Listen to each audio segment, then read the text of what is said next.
Hello everyone, welcome back to my channel. ঘুম থেকে উঠে দেখি সকাল সকাল হাজব্যান্ড বাজারে চলে গেছে কিছু মাছ কেনার জন্য। আজকে যে উনি মাছ কিনতে যাবে আমি জানতাম না, তো উনি মাছ কিনে নিয়ে আসছে। তো বলল বাজারে তেমন কোনো মাছ ওঠে নাই, মানে এখানে আমাদের এখানে আর কি, আমরা যেখানে থাকি হাটবার বসে সে, তো হাটবার হচ্ছে মঙ্গলবার, তো হাটবার ছাড়া তেমন মাছ পাওয়া যায় না। তারপর উনি গেছে মাছ হাঁটতে বের হয়েছিল, তো আসার সময় আর কি কয়েকটা মাছ কিনে নিয়ে আসছে, আর রুই মাছ কিনে নিয়ে আসছে, আর হচ্ছে কাচকির গুঁড়া কিনে নিয়ে আসছে, আর চিংড়ি আর রিটা মাছ। তো আজকে বললাম যে আচ্ছা ঠিক আছে, মাছ আনছো, তাহলে কি মাছ রান্না করা যায়।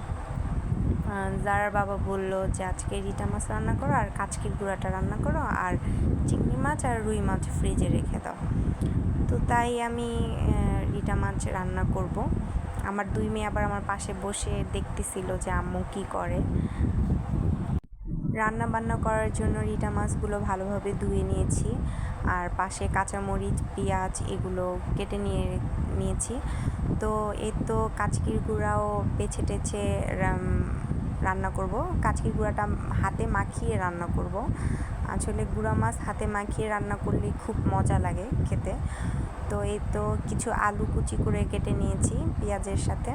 তো ভালোভাবে মাখিয়ে গুঁড়া মাছটা আজকে টেস্টিভাবে রান্না করব। তো গুঁড়া মাছে আমি খুবই হালকা পরিমাণ তেল দিয়েছি, কারণ বেশি তেল খাওয়া স্বাস্থ্যের জন্য খুবই খারাপ। তার জন্য আমি কোনো তরকারিতে অতিরিক্ত তেল ইউজ করি না, তাহলে যার বাবা আর কি সেই তরকারিটাই খেতে চায় না। তো এই তো কাচকির গুঁড়োগুলো খুব ফ্রেশ ছিল, খুবই টাটকা ছিল মাছগুলা। যখন আমি কাটতেছিলাম তখনই আর কি বুঝতে পেরেছি।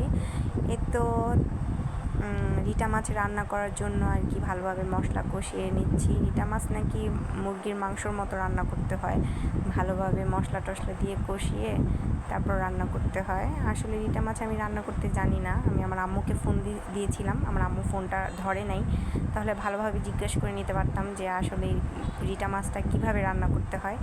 তারপরও আর কি ইউটিউব দেখে যতটুকু পেরেছি রান্না করেছি। রিটা মাছটা আমার কখনোই রান্না করা হয়নি, একবার কি রান্না করেছিলাম মনে নাই, যখন ঢাকায় ছিলাম। তো এই তো রিটা মাছটা ভালোভাবে যখন কষিয়ে রান্না করছি, ভালোভাবে কষিয়ে এই মাছটা রান্না করতে হয়। তারপর হচ্ছে সামান্য পানি দিয়ে দিব, পানি দিয়ে আর কি এটা